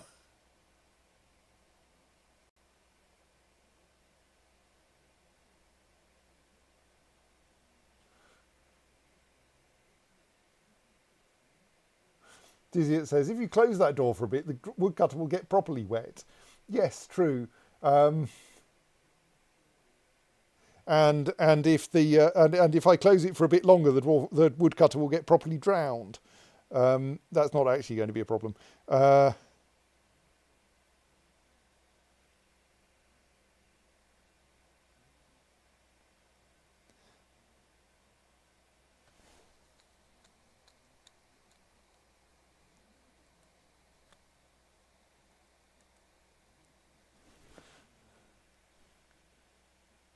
She's trying to attend a meeting. Unfortunately, someone's filling the room she's in with water and not letting her out. Well, I mean, she can get out. She just have to swim across the river if she gets out. And she's still she's not quite desperate enough to attend this meeting to want to swim across the river. I think maybe I'm going to have to do this the sensible way. But I don't really want to, because the thing is, if I open this thing, then there's a danger that that people will kind of get into it and will get clobbered by it when it closes and all that kind of thing. All right, you're now heading in roughly the right direction. Go on, keep going that way. Yes, Opal is... So the helpful bit of the calendar is the bit that says midwinter. Opal is the name of the midwinter month.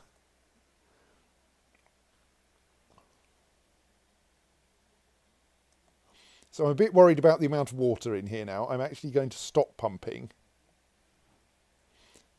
and hope that then the outflow of water will carry the dwarf and indeed all of this rubbish out again.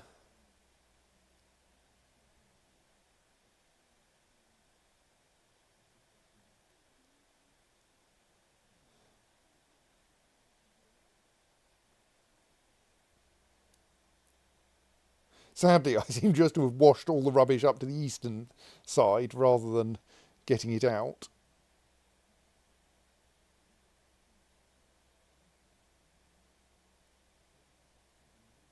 I am slightly confused about where the water's going. Oh well. Because, like, this square is only 1 square deep.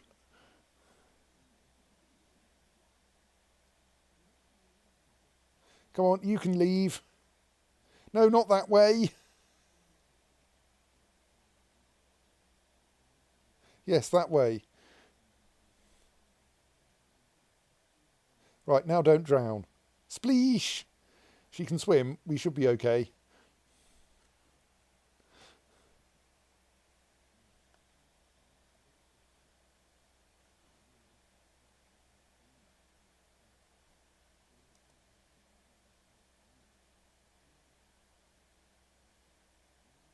I mean, it's a bit difficult. She is drowning a little bit because the water level keeps going up. Yay, she's got out. Hooray, right. Let's close the... yes, well, I think as a military dwarf, because almost everyone these days is a military dwarf for safety reasons, she was carrying a water skin full of persimmon wine. So as she got thirsty, she drank some of that, which is one of the reasons why she would have got stuck there for a while, because she wouldn't get thirsty enough to want to leave. Do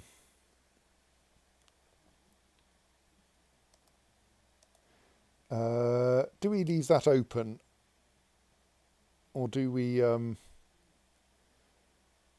close it again? Let's leave it open for now and let that water drain out in case some of the objects come out.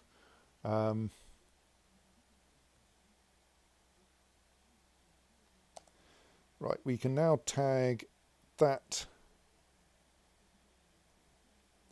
coffin as being in a tomb as well. It should get one more dwarf able to be buried. Here's someone bringing in the next coffin.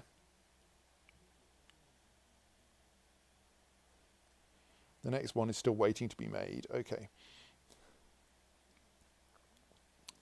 Let's get that next coffin in and mark that one as also being usable.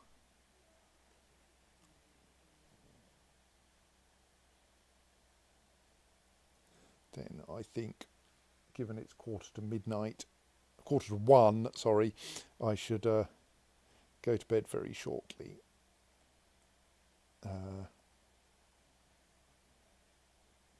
Rather curiously, I'm more hungry than I am tired. Right, so that's that one more, which is doubtless also assigned. Oh, not yet assigned to anyone. Surely we haven't reached the point where we know we've got at least 3 dwarves waiting to be buried here. Oh dear, Idad Sazir is unhappy. Oh dear, a raven's got killed. There's also an Olm woman. Ah, but the Olm woman is busy fighting the Forgotten Beast. That's fine. There's someone down here, an Olm woman. Oh gods! Someone has started a forest fire underground. I mean, I think this is safe for us. I don't think that will spread into our world. I think there must have been a fire-breathing creature down there.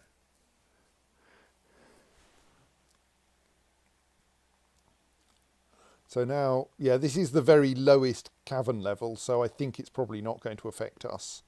I don't think any of our drains drain into this level, so the smoke won't even be able to get into the fortress. But we now have an underground fire.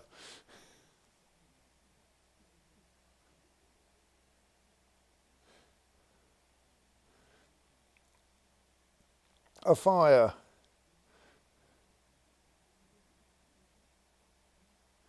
Anyway, the underground fire is not our problem. It's the problem for whatever started it mostly. We're now quite knowledgeable raven trainers. Yes, -108 is almost as deep as this fortress goes, as this world goes. If we go a bit deeper, we find the magma sea, and we haven't gone deeper than that yet. Rather curiously, there's a small cupboard down here with a cat in it. But this is the mechanism by which we can fill minecarts with magma in order to bring them up to the surface.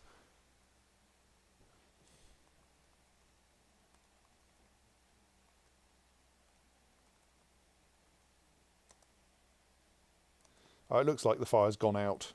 It didn't spread very far. Good. Forest fires in Dwarf Fortress can be quite scary. Anyway, I think it is probably about time. Presume that last tomb is now assigned. No. I'm slightly confused because there's like... There was. Oh, maybe there isn't. Maybe we've actually made enough tombs. Excellent. Right. That's nice. And only 3 tombs still waiting to be filled. I think that probably makes this about the right time to stop anyway. Morphia asks, thank you, Dizzy. Yes, that's the answer. Why do you have a mechanism for filling minecarts with magma and bringing them up to the surface? Because magma. Because magma is useful for operating various heat-powered workshops. So in particular, we have this magma smelter here, which is powered by this pool of lava, and that is used for melting down all the weapons and armour that the goblins bring with them. And I want to make a magma forge so that we can make new armour, in particular make some steel armour, without getting through too much coal, because we're running out of coal. We've also used it, if you dump it into water, it will form obsidian, and we have used that to wall across the river here, so that we could then build floodgates. So in theory, we can control which bits of the river are full of water. We haven't done this very much yet, but we might do some more of that later. Build the railway out this way and dump magma into the river up here. So magma is quite useful even if you're not flooding the world with it. The magma stays hot indefinitely, which does kind of suggest that it's very radioactive, but it doesn't remelt if you pour it into water.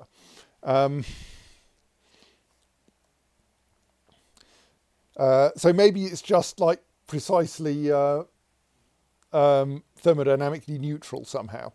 I don't quite understand. Dwarven physics is not always correct. In particular, conservation of energy doesn't work in many cases. But anyway, I'm not going to try to explain the whole of Dwarf Fortress tonight because I need to go to sleep. So now that everyone has a correctly assigned coffin, at the very least, I think, even if some of them are like still not actually in their coffins, I think it's time for me to go to bed. So I'll press that button, save and return to the title menu, and say, if I can find OBS again, and say good night. Good night.